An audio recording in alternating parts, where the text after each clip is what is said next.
Last lecture पर हम लोगों ने फोटोसिंथेसिस का सेकंड लेक्चर कंप्लीट कर लिया था, जिसमें टाइप ऑफ पिगमेंट जो फोटोसिंथेसिस में इन्वॉल्व थे वो पढ़ लिया था। इसके अलावा इलेक्ट्रॉन ट्रांसपोर्ट का जो फ्लो था कि कहाँ से कहाँ अपहिल होगा, कहाँ से कहाँ डाउनहिल होगा, ये सब भी हम लोगों ने डिस्कस कर लिया था। इवन फोटोलिसिस ऑफ वाटर और उससे जुड़े हुए जो क्वेश्चन थे वो भी डिस्कस हो गए थे। तो आज उसके आगे हम लोग स्टार्ट करते हैं। एक्सपेरिमेंट भी कंप्लीट हो गए हैं। फोटोसिंथेसिस कहाँ होगी, pigment absorption spectrum, action spectrum, light reaction क्या है, इलेक्ट्रॉन ट्रांसपोर्ट, ये सब कंप्लीट हो गया है। आज हम लोग पढ़ेंगे cyclic and non cyclic photophosphorylation. तो ये हेडिंग अभी न डालिएगा, हेडिंग सिर्फ इतना डालिए, इतना, केवल फास्फोराइलेशन। पहले फास्फोराइलेशन समझेंगे, फिर फोटोफॉस्फोराइलेशन समझेंगे, फिर साइक्लिक और नॉन साइक्लिक समझेंगे। तो सिर्फ इतनी हेडिंग डालें, फास्फोराइलेशन। शुरू करें। अभी कुछ लिखेंगे नहीं, देखेंगे।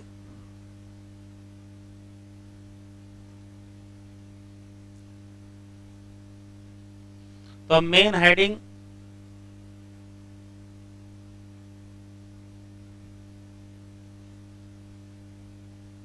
फास्फोराइलेशन है। फास्फो का मतलब होता है फास्फेट, राइलेशन का मतलब होता है जोड़ना। तो यदि किसी मॉलिक्यूल में फास्फेट जोड़ दिया जाए तो उसी को कहेंगे फास्फोराइलेशन। जैसे अगर एडीपी में फास्फेट जोड़ दिया जाए तो भी क्या है, फास्फोराइलेशन। किसी भी मॉलिक्यूल में फास्फेट जोड़ने को क्या कहते हैं, फास्फोराइलेशन। अब क्यों जोड़ेंगे, क्या होगा वो देखें। तो होता यह है कि जितने भी लिविंग ऑर्गेनिज्म हैं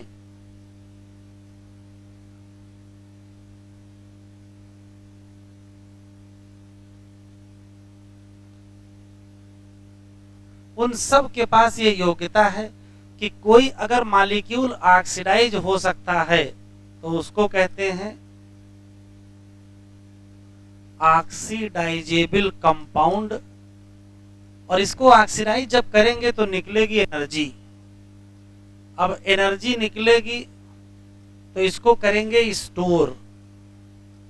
अब कहाँ स्टोर करोगे, तो एनर्जी को स्टोर करने का एक ही तरीका है कि इस एनर्जी का इस्तेमाल करके कोई बॉन्ड बना लीजिए।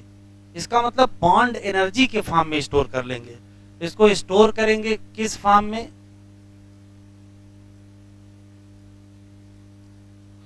बॉन्ड एनर्जी के फॉर्म में स्टोर करेंगे। अब कौन से बॉन्ड एनर्जी के फॉर्म में स्टोर करेंगे, तो एक काम ना करें कि जो एडीपी है इसमें फास्फेट जोड़ा जाए तो क्या बन जाएगा, एटीपी बनेगा। जब एटीपी बनाओगे तो फास्फेट को इसमें जोड़ोगे और जोड़ोगे तो बॉन्ड बनाओगे। तो जो यहाँ बॉन्ड बनाओगे उसी में क्या हो जाएगा, ये बॉन्ड एनर्जी स्टोर हो जाएगा। तो जब कभी एटीपी बनाई जाती है तो वो इसी पर्पस से बनाई जाती है कि जो एनर्जी है वो वेस्ट ना हो, उसको बॉन्ड एनर्जी के फॉर्म में स्टोर कर लें। अब क्या स्टोर करेंगे, तो एटीपी बना लेंगे। तो फास्फोराइलेशन क्या है, तो कहोगे फॉर्मेशन है ऑफ एटीपी। कहां से, from ADP and inorganic phosphate. तो एटीपी में क्या होगा, बॉन्ड एनर्जी होगी।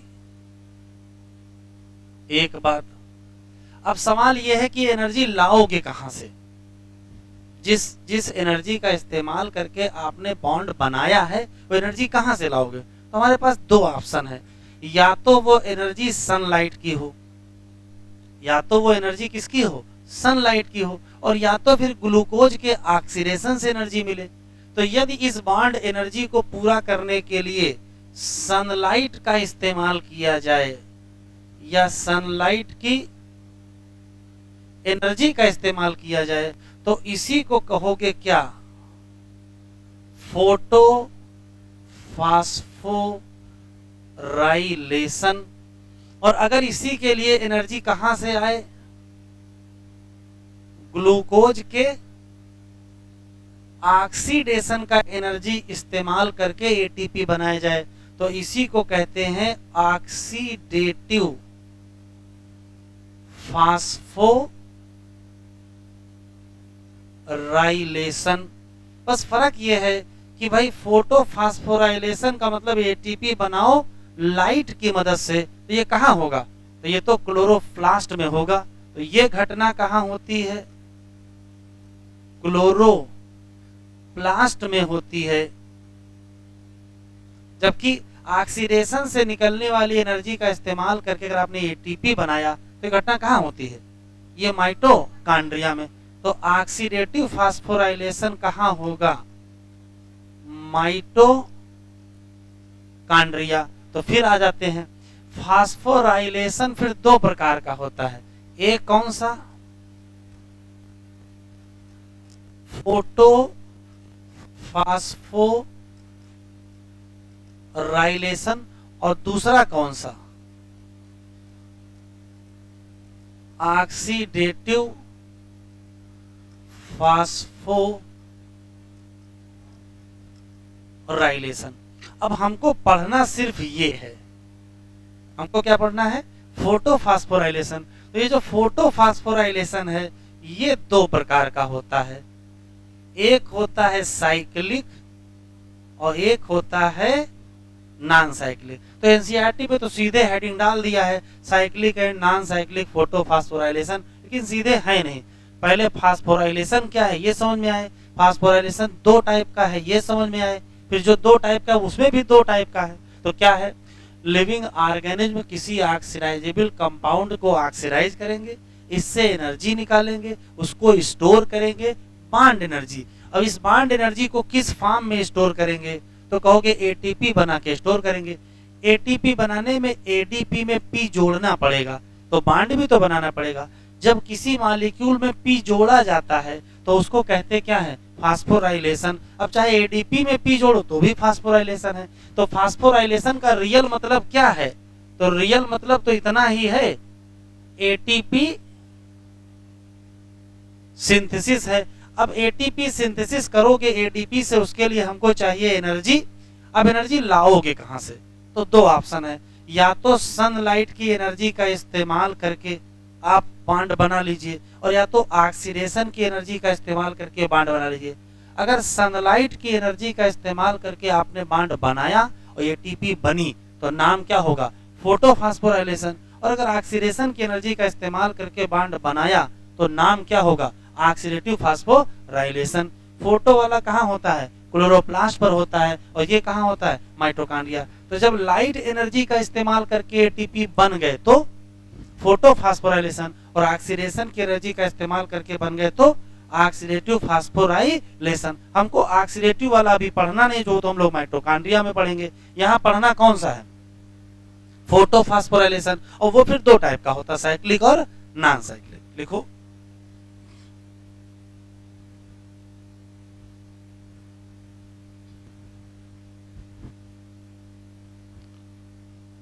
फास्फोराइलेशन का मतलब है लाइट की एनर्जी का इस्तेमाल एटीपी सिंथेसिस में किया जाए, ये फास्फोराइलेशन है। लेकिन जब लाइट की एनर्जी से एटीपी बनवाए जाते हैं तो उसके दो तरीके होते हैं, एक होता है साइक्लिक और एक होता है नॉन साइक्लिक। तो यहाँ हम लोग नॉन साइक्लिक फोटो फास्फोराइलेशन पढ़ेंगे। इसका नाम नॉन साइक्लिक क्यों है वो भी समझ में आ जाएगा। देखो, जैसे मान लेते हैं कि लाइट जिसकी वेवलेंथ 680 नैनोमीटर तक है, तो अगर सिर्फ 680 नैनोमीटर तक होगी तो एक्टिवेट तो दोनों होंगे, लेकिन पहले यही एक्टिवेट हो जाएगा। क्यों, क्योंकि इसकी अपर लिमिट ही 680 है, इसको अपर लिमिट मिल जाएगा, ये खुश हो जाएगा तो एक्साइट हो जाएगा, एक्साइट हो जाएगा तो इलेक्ट्रॉन निकल जाएगा। जैसे एक इलेक्ट्रॉन निकलेगा कोई ना कोई उसको रिसीव करेगा, उसको इलेक्ट्रॉन एक्सेप्टर कहते हैं। तो यहाँ इलेक्ट्रॉन एक्सेप्टर कौन है, तो प्लास्टोक्यूनॉन, जिसको शॉर्ट फॉर्म में पीक्यू भी कहते हैं, ये एनसीईआरटी में लिखा हुआ है। प्लास्टोक्यूनॉन की खास बात यह है कि जैसे मान लेते कोई ये मॉलिक्यूल पीक्यू है अगर इसकी तरफ इलेक्ट्रॉन आए तो ये क्या हो जाएगा, रिड्यूस हो जाएगा, लेकिन इलेक्ट्रॉन रखेगा नहीं, ये इलेक्ट्रॉन रिलीज भी कर देगा, तो क्या हो जाएगा, ऑक्सीडाइज हो जाएगा। इसका मतलब प्लास्टोक्विनोन का क्या हुआ, ऑक्सीडेशन भी हुआ, रिडक्शन भी हुआ, तो रिडॉक्स हुआ। ये हाई रिडॉक्स पोटेंशियल पर पाया जाता है, ये इससे पहले वाले लेक्चर पर बताए थे। तो हाई रिडॉक्स पोटेंशियल पर जब कभी इलेक्ट्रॉन जाता है तो उसको क्या कहते हैं, अपहिल। तो यहां से यहां तक क्या हुआ, अपहिल, ये पहले बता चुके हैं। इसके बाद यहां से इलेक्ट्रॉन जाएगा एक कॉम्प्लेक्स को जिसका नाम साइटोक्रोम B6 साइटोक्रोम F है। साइटोक्रोम B6 और साइटोक्रोम F से जब इलेक्ट्रॉन गुजर रहा था तभी क्या बन जाएगा, ATP बन जाएगा। कैसे, वो भी आगे पढ़ेंगे। उसके बाद इलेक्ट्रॉन साइटोक्रोम F से मिल जाएगा प्लास्टोसाइनिन को, और प्लास्टोसाइनिन को शॉर्ट फॉर्म में PC कहते हैं। ये इलेक्ट्रॉन दे देगा किसको, पिगमेंट सिस्टम 1 को। ठीक है, हो सकता है लाइट कहां तक मिल जाए, 700 नैनोमीटर तक मिल जाए, तो ये भी एक्साइट हो जाएगा। ये एक्साइट हो जाएगा, इलेक्ट्रॉन को एक्सेप्ट किया जाएगा। तो इसका रियल में इलेक्ट्रॉन एक्सेप्टर तो फेरिडॉक्सिन ही है, लेकिन उससे पहले आयरन सल्फर कॉम्प्लेक्स। तो अगर क्वेश्चन पूछा जाए PS1 से जो इलेक्ट्रॉन निकलता है उसका प्राइमरी इलेक्ट्रॉन एक्सेप्टर कौन है, एक ऑप्शन आयरन सल्फर मिले, एक ऑप्शन फेरिडॉक्सिन, तो आयरन सल्फर लगाइएगा। लेकिन आयरन सल्फर ऑप्शन में ही ना हो तो फेरिडॉक्सिन लगाइएगा। ठीक है, फेरिडॉक्सिन को शॉर्ट फॉर्म में FD कहते हैं। ये यहां से यहां जो इलेक्ट्रॉन जाएंगे वो अपहिल होगा कि डाउनहिल, तो यहां से यहां तक अपहिल, और यहां से यहां तक बेटा जो आया है ये डाउनहिल आया है। ठीक है, फिर ये क्या करेगा, इलेक्ट्रॉन को दे देगा किसको, FNR। इसका फुल फॉर्म यहां लिख लीजिए, FNR, ये है फेरिडॉक्सिन NADP रिडक्टेज एंजाइम, ये एंजाइम है। जैसे इसको FNR को इलेक्ट्रॉन मिलेगा वो किसको दे देगा, NADP प्लस, और NADP प्लस रिड्यूस करके किसमें कन्वर्ट हो जाएगा, NADPH प्लस H प्लस। ये H प्लस जो यूज हुए हैं, यहाँ H प्लस यूज हुए हैं कहां से, तो कहोगे फ्रॉम स्ट्रोमा। अभी आगे हम लोग पढ़ेंगे, स्ट्रोमा के H प्लस यूज करके ये रिडक्शन हो गया। तो जब पूरी कहानी चली तो यहां से इलेक्ट्रॉन निकला, ऐसे होते हुए यहां पहुंच के इस्तेमाल हो गया। क्या कोई भी इलेक्ट्रॉन किसी फोटो सिस्टम के पास वापस आया, नहीं। इसका जो निकला वो यहां यूज हो गया, और इसका जो निकला वो यहां चला गया। किसी का इलेक्ट्रॉन किसी के पास वापस नहीं आया, क्योंकि इलेक्ट्रॉन का साइक्लिक फ्लो नहीं हो रहा है, इलेक्ट्रॉन वापस नहीं आ रहा है। इसी नाते इसका नाम क्या रखना पड़ा, नॉन साइक्लिक। इसमें ATP बन गया तो नाम क्या रखना पड़ा, फोटोफास्फोराइलेशन। लेकिन इसमें NADPH भी तो बना है। तो जब नॉन साइक्लिक फोटोफास्फोराइलेशन होता है तो कुछ गिनती के सवाल हमको याद रखने। पहला, ये ऐसी स्थिति है जिसमें दोनों फोटो सिस्टम काम करते हैं। पहले कौन काम करता है, PS2, फिर कौन काम करता है, PS1। इसमें जो इलेक्ट्रॉन है वो किसी भी फोटो सिस्टम के पास वापस लौट के नहीं आता है, इसी नाते नाम नॉन साइक्लिक है। इस पूरे सिस्टम में क्या क्या क्या बनता है, तो कहोगे ATP बनता है, NADPH भी बनता है, या इसको NADPH2 भी कहते हैं। लेकिन एक चीज और हुई है, क्या, PS2 पर वाटर की स्प्लिटिंग हुई है। इलेक्ट्रॉन तो इसी को मिल गया, लेकिन प्रोटॉन फाइनली कहां जाकर के उसी में यूज हो गए, और जो ऑक्सीजन वो भी तो रिलीज हुई। तो नॉन साइक्लिक फोटोफास्फोराइलेशन की दो और विशेषताएं हैं। इसमें स्प्लिटिंग ऑफ वाटर होता है, ये एक विशेषता। इसमें स्प्लिटिंग ऑफ वाटर का रिजल्ट है ऑक्सीजन रिलीज होती है, वो तो बड़ा इंपॉर्टेंट प्रोडक्ट है फोटोसिंथेसिस का, वो भी रिलीज होता है। तो फोटोलिसिस ऑफ वाटर होगी, ऑक्सीजन रिलीज होगी, ATP बनेगा, NADPH2 बनेगा। ये सारी कहानी किसकी है, तो आंसर देंगे क्या, नॉन साइक्लिक फोटोफास्फोराइलेशन। आखिरी सवाल, जो नॉन साइक्लिक फोटोफास्फोराइलेशन है ये लाइट रिएक्शन का पार्ट है, और लाइट रिएक्शन कहां चलती हैं, लाइट रिएक्शन चलती है मेम्ब्रेन सिस्टम पर, और मेम्ब्रेन सिस्टम में आते हैं ग्रेना लैमेली और स्ट्रोमा लैमेली। तो सवाल ये है कि नॉन साइक्लिक फोटोफॉस्फोराइलेशन किस मेम्ब्रेन पर चलेगा, ग्रेना लैमेली की मेम्ब्रेन पर कि स्ट्रोमा लैमेली की मेम्ब्रेन पर कि दोनों पर? आंसर पहले दे दो, सोचो वोचो ना। नॉन साइक्लिक फोटोफॉस्फोराइलेशन कहाँ चलेगा? पहला ऑप्शन ग्रेना लैमेली की मेम्ब्रेन पर, दूसरा स्ट्रोमा लैमेली की मेम्ब्रेन पर, तीसरा दोनों की मेम्ब्रेन पर। तो सिर्फ ग्रेना लैमेली की मेम्ब्रेन पर चलेगा, स्ट्रोमा लैमेली की मेम्ब्रेन पर नहीं चलेगा। तो आपकी तरफ सवाल होगा ऐसा क्यों? तो क्यों, सुने ध्यान से। अगर हम नॉन साइक्लिक फोटोफॉस्फोराइलेशन चलाना चाहते हैं तो उसकी दो शर्तें हैं। पहली शर्त है कि मेम्ब्रेन के पास PS2 और PS1 दोनों होने चाहिए।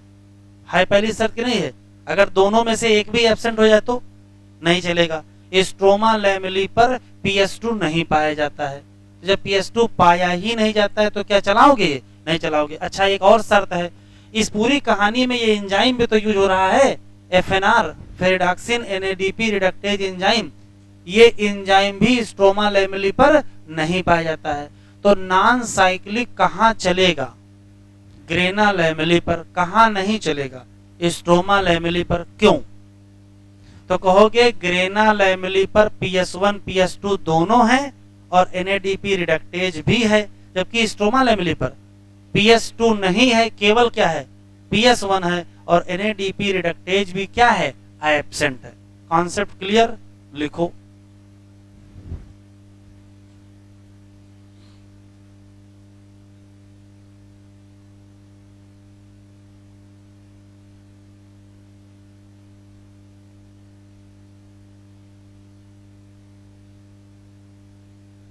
लिख लीजिए, अभी एक बार फिर से एक्सप्लेन कर देंगे। जो हम लिख रहे हैं उसे लिख डालिए। तो फिर से सुन लेते हैं। नॉन साइक्लिक फोटोफॉस्फोराइलेशन के ये क्वेश्चंस हैं। जैसे पहला सवाल, ये कब होता है? तो कहोगे जब दोनों PS2 और PS1 फंक्शनल हो, वो भी लाइन में। कैसे? पहले काम करेगा PS2, बाद में काम करेगा PS1। इलेक्ट्रॉन कभी भी वापस नहीं आएगा किसी भी फोटो सिस्टम के पास। दोनों चीज ATP भी बनेगा और NADPH भी बनेगा। हाँ, इसकी खास बात है, यहाँ स्प्लिटिंग ऑफ वाटर भी होगा। वो होगी कहाँ? PS2 पर होगी, और उसी का रिजल्ट होगा रिलीज ऑफ ऑक्सीजन। इतनी क्वेश्चन है। ये कहाँ होती है? तो ये मेम्ब्रेन ऑफ ग्रेना लैमेली पर देखने को मिलती है। क्यों? क्योंकि यहाँ दोनों चीजें हैं, PS1 और PS2 पाया जाता है, और यहाँ NADP रिडक्टेज जो FNR है वो भी पाया जाता है। ये नहीं होती है कहाँ? स्ट्रोमा लैमेली की मेम्ब्रेन पर। क्यों? यहाँ दो समस्याएं, एक तो PS2 एब्सेंट है, PS1 तो है प्रेजेंट, और दूसरा NADP रिडक्टेज भी क्या है? एब्सेंट है। इसी चक्कर में ये कहाँ नहीं होता है? स्ट्रोमा लैमेली पर नहीं होता है। अब अगला है क्या? अगला है साइक्लिक फोटोफॉस्फोराइलेशन। तो हेडिंग डालो, साइक्लिक फोटोफॉस्फोराइलेशन। दो बार फोटो लिख गया है।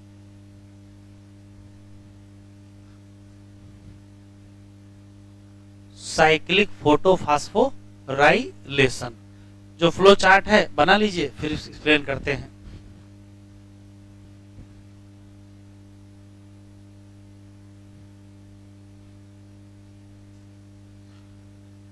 अब है साइक्लिक फोटोफॉस्फोराइलेशन। नाम ही से पता चल रहा है कि यहाँ कुछ रिपीट हो रहा होगा या सर्कुलेट हो रहा होगा। क्या देखो, तो होता यह है कि PS1 से निकलता है इलेक्ट्रॉन आयरन सल्फर कॉम्प्लेक्स,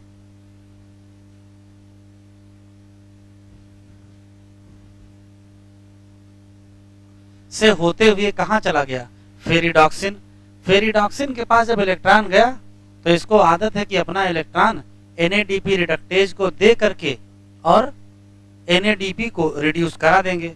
लेकिन बहुत देर इसके पास इलेक्ट्रॉन रुका रहा और कोई इलेक्ट्रॉन लेने नहीं आया।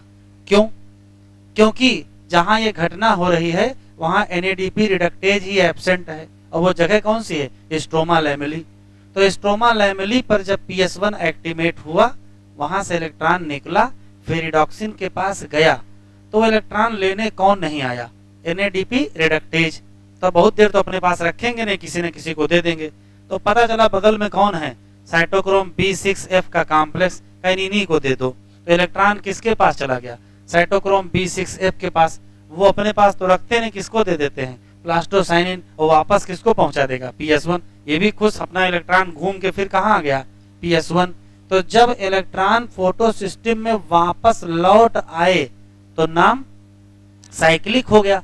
अब इस कड़ी में ATP तो बन ही गया, ATP बन गया, तो पूरा नाम साइक्लिक फोटोफॉस्फोराइलेशन।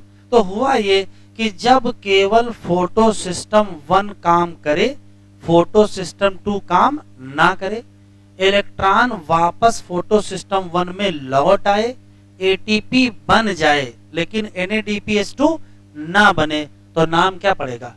Cyclic photophosphorylation. अब जब इनके पास इलेक्ट्रॉन वापस लौट ही आया है, तो क्या वाटर तोड़ने की आवश्यकता है?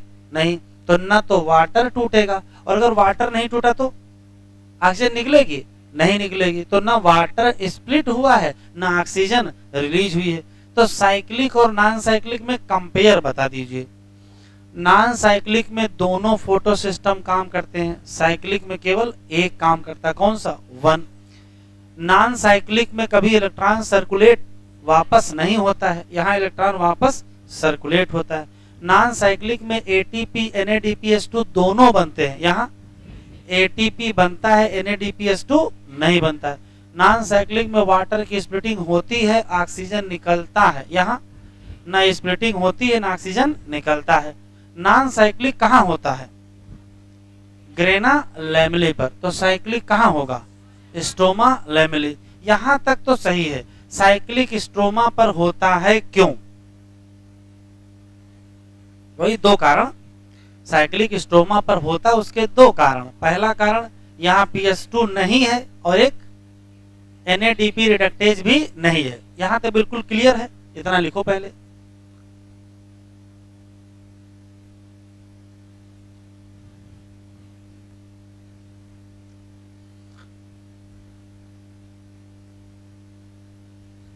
लिख डालिए, फिर एक बार फिर से सुना देंगे।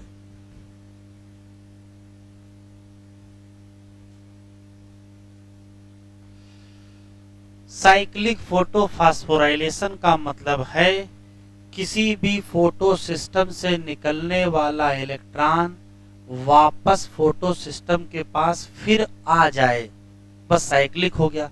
इस दौरान अगर ATP बन जाए तो साइक्लिक फोटोफॉस्फोराइलेशन कहेंगे। PS1 से इलेक्ट्रॉन निकला, आयरन सल्फर पर गया, फिर रिडॉक्सिन पर गया, लेकिन बगल में NADP रिडक्टेज एंजाइम नहीं है, तो मजबूरी में इसने किसको दे दिया?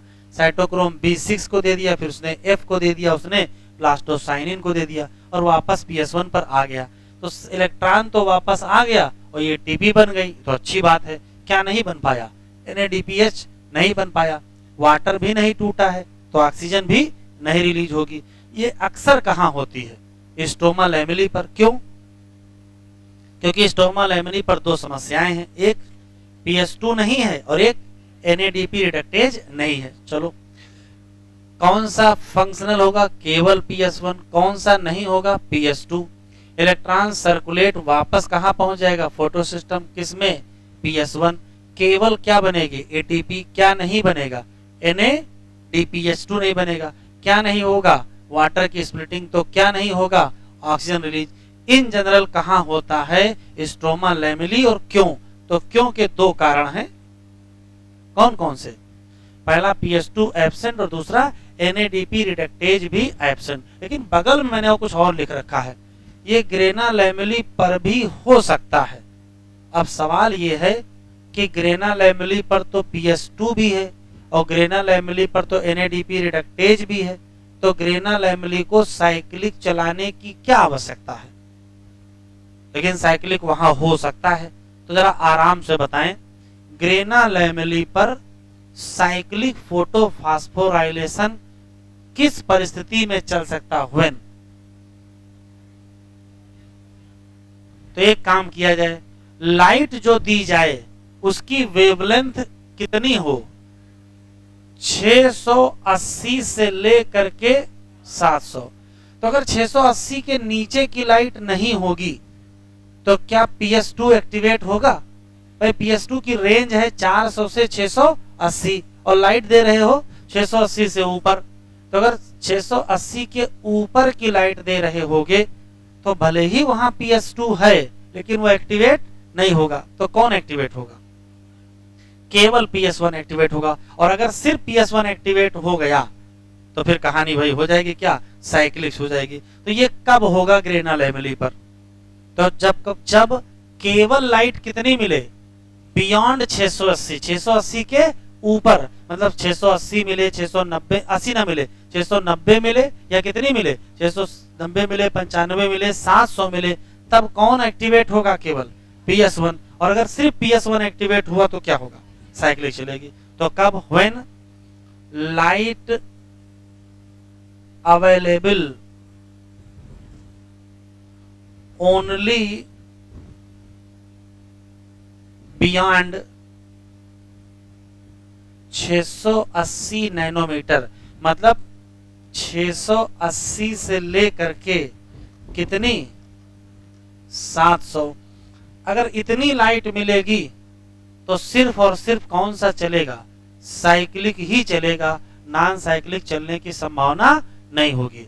तो अगर किसी पौधे पर लाइट डाली जाए 680 से ऊपर की, तो बताओ कौन सी फोटोफॉस्फोराइलेशन होगा?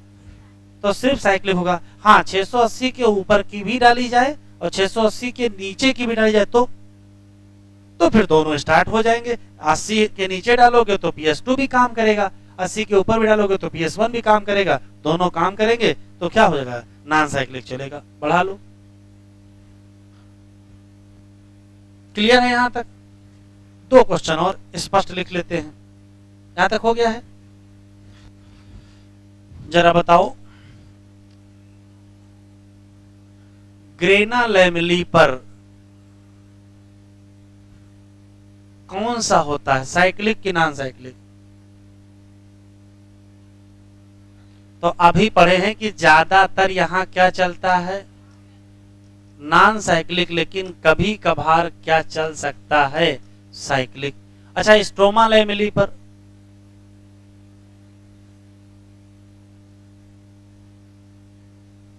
तो यहां केवल और केवल क्या चलेगा, साइक्लिक चलेगा। लिखते चलो। अच्छा बताओ, नॉन साइक्लिक कहां चलता है?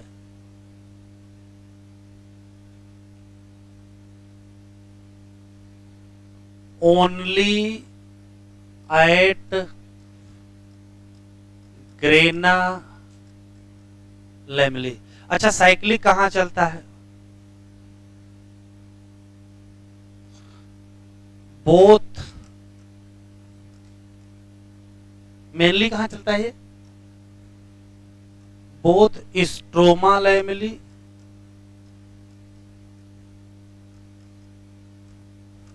एंड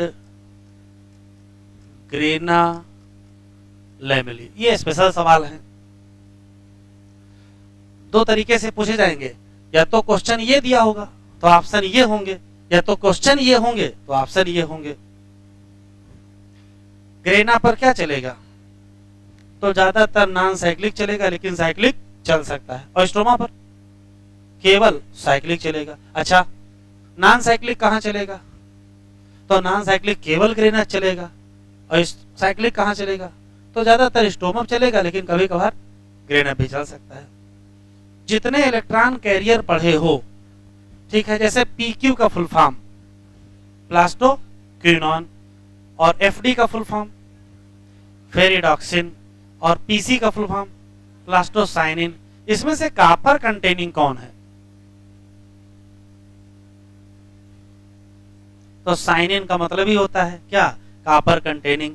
तो कॉपर कंटेनिंग इलेक्ट्रॉन कैरियर का नाम प्लास्टोसाइनिन। अच्छा, आयरन कंटेनिंग कौन है?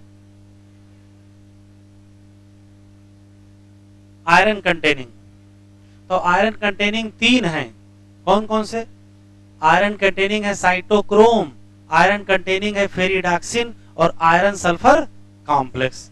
लिखो, नोट करके लिख लो, ये स्पेशल सवाल है। कॉपर कंटेनिंग,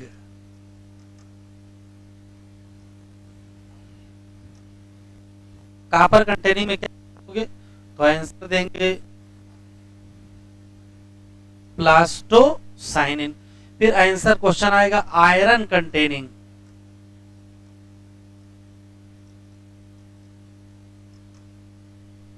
तो आंसर क्या दोगे? 3 फेरिडॉक्सिन और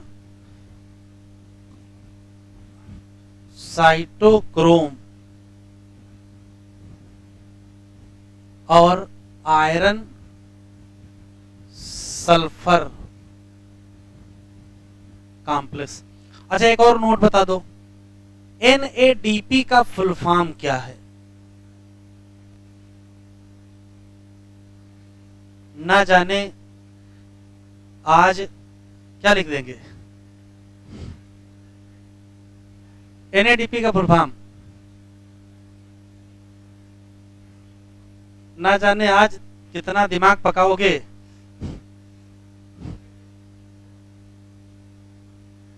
तो N से है निकोटिनामाइड, A से एडेनिन, D से डाई न्यूक्लियोटाइड और P से फास्फेट। लिखो भैया,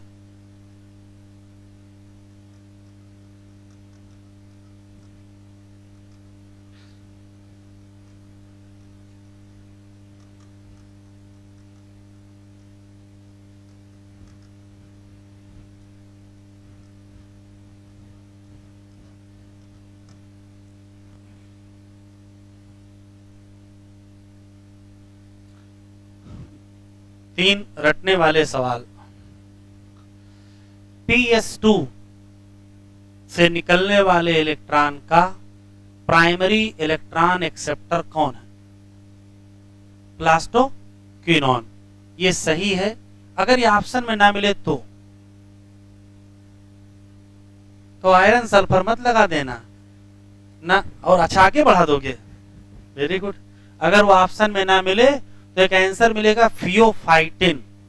हम लोगों के टाइम वही लिखाया जाता था, अभी वो दिया नहीं है इसमें तो कोई बात नहीं, तो अगर वो ना मिले तो फियोफाइटिन लगाएंगे, भी लिखाएंगे। अच्छा, PS2 के बाद PS1 का प्राइमरी इलेक्ट्रॉन एक्सेप्टर, तो या तो आयरन सल्फर कॉम्प्लेक्स और या तो फेरिडॉक्सिन। तो 2 लाइनें और लिख लीजिए, बढ़ाए आगे।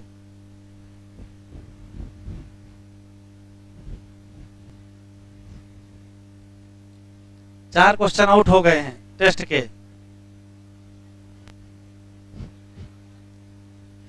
चलिए, हेडिंग कड़ी है क्या?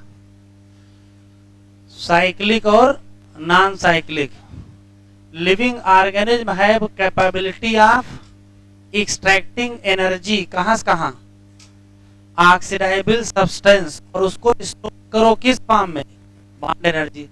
एक स्पेशल सब्सटेंस जिसका नाम ATP, वही इस एनर्जी को कैरी करेगा कहां?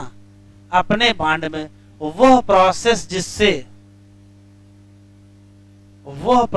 जिससे ATP बन जाए उसका नाम क्या रखोगे? फास्फोराइलेशन। कहां होगा? या तो माइटोकॉन्ड्रिया और या तो क्लोरोप्लास्ट। अब फोटो वाला कहां होगा? तो फोटो फास्फोराइलेशन का मतलब ATP बनाओ कहां से? ADP से और इनऑर्गेनिक फास्फेट से। किसके प्रेजेंस में? लाइट। सही बात है। जब दोनों फोटो सिस्टम काम करें सीरीज में, पहले PS2 फिर PS1, तो प्रोसेस का नाम, इस द 2 फोटो सिस्टम आपस में जुड़े होंगे इलेक्ट्रॉन ट्रांसपोर्ट चेन, जो पहले हम पढ़ रहे हैं जेड स्कीम में। यहाँ ATP भी बनेगा और NADPH भी बनेगा। ठीक है, this kind of electron flow. लेकिन जब कभी केवल PS1 फंक्शनल हो तो electron circulate with in the photo system, उसी में घूमता रहेगा और फास्फोराइलेशन भी हो जाएगा। तो इसको हम कहेंगे क्या? Cyclic photophosphorylation. कह रहा है इसकी पॉसिबल लोकेशन कहाँ है? तो इसकी बढ़िया लोकेशन यही है, स्ट्रोमा लैमेली। क्यों? तो देखो यहाँ दिया है, जो मेम्ब्रेन होती है लैमेली किसकी, ग्रेना की, उसमें क्या है, PS1 भी है और PS2 भी है। जबकि स्ट्रोमा लैमेली की मेम्ब्रेन की अगर हम बात करें तो वहां क्या नहीं है, और क्या नहीं है, NADP रिडक्टेज नहीं है। एक्साइटेड इलेक्ट्रॉन फिर क्या करेगा, वो नहीं जाएगा NADP प्लस तक। अब जब NADP प्लस तक जाएगा नहीं तो ये घूम करके वापस कहाँ आ जाएगा, PS1 पर आ जाएगा। इलेक्ट्रॉन ट्रांसपोर्ट चेन से cyclic flow of hence result only in क्या, सिंथेसिस ऑफ ATP, लेकिन क्या नहीं बनाएगा, NADPH। Cyclic photophosphorylation also occur when क्या लिखा है, only light of wavelength beyond 680 nanometre available for excitation. अगर 680 के ऊपर की लाइट है तो चाहे स्ट्रोमा लैमेली हो चाहे ग्रेना लैमेली, एक ही चलेगा, क्या, साइक्लिक कि नॉन साइक्लिक, साइक्लिक। चलो, बड़ी मुश्किल से ये समझ में आया है कि ATP बनता है कब, जब इलेक्ट्रॉन फ्लो करता है साइटोक्रोम B6F कॉम्प्लेक्स से। ये जल्दी ही आपका भ्रम खत्म हो जाएगा कि इससे पहले जो पढ़े वो कुल गलत। नई कॉन्सेप्ट आ गया, कौन सा, केमी ऑस्मोटिक। केमी ऑस्मोटिक कहता नहीं, ऐसे ATP नहीं बनता जैसे तुम बता रहे हो कि आप इलेक्ट्रॉन यहां से वहां घुमाते रहो ATP बनाते रहो, ऐसे बनता ही नहीं है। तो इसका ये मतलब नहीं कि हम गलत पढ़ाए जा रहे थे, जो पढ़ा रहे थे वो भी सही पढ़ा रहे थे, ठीक है। तो बनता कैसे है, तो बनता कैसे है, तो मिचेल नाम के एक वैज्ञानिक हैं, उन्होंने इसको एक्सप्लेन किया है। क्या, केमी ऑस्मोटिक हाइपोथेसिस। सिर्फ एक लाइन का कॉन्सेप्ट है, क्या, ATP बनने का जो मॉडर्न एक्सप्लेनेशन है। ATP कैसे बनता है रियल में अभी तक किसी को नहीं पता है। क्यों? अगर रियल में पता होता तो ये सिद्धांत तो होता, हाइपोथेसिस ना होती। अभी तो अंदाजा है, हो सकता है तुम्हारे बुढ़ापे तक कोई नया कॉन्सेप्ट आ जाए, ठीक है। जैसे हम लोग जब तैयारी कर रहे थे तो ये नहीं पढ़ाया जाता था, केमी ऑस्मोटिक हाइपोथेसिस था ही नहीं सिलेबस में, ये अभी सिलेबस में आया। कहने का मतलब है कि जब हम तैयारी कर रहे थे तो ATP दूसरे तरीके से बनती थी, जब तुम कर रहे हो तो दूसरे तरीके से बन रही है, और जब तुम्हारे बच्चे करेंगे तो तीसरे तरीके से बनेगी, ठीक है। तो अभी ATP किस तरीके से बन रही है, केमी ऑस्मोटिक। तो एक लाइन का कॉन्सेप्ट है, ATP बनने की जो मैकेनिज्म है उसको एक्सप्लेन करते हैं किससे, केमी ऑस्मोटिक हाइपोथेसिस। तो हेडिंग डालो, केमी ऑस्मोटिक हाइपोथेसिस।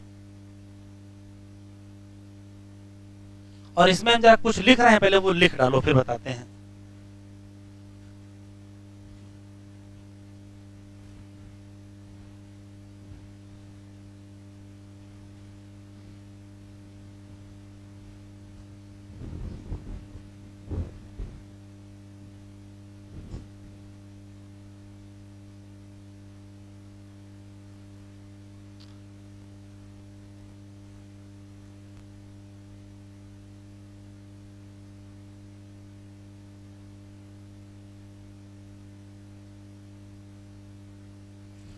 तो जो लिखना पहले उसे लिख लीजिए, फिर एक्सप्लेन करते हैं।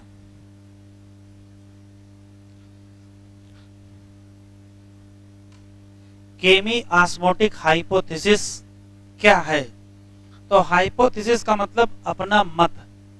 तो वैज्ञानिकों का अपना एक मत है, किसका, कि ATP कैसे बनेगी।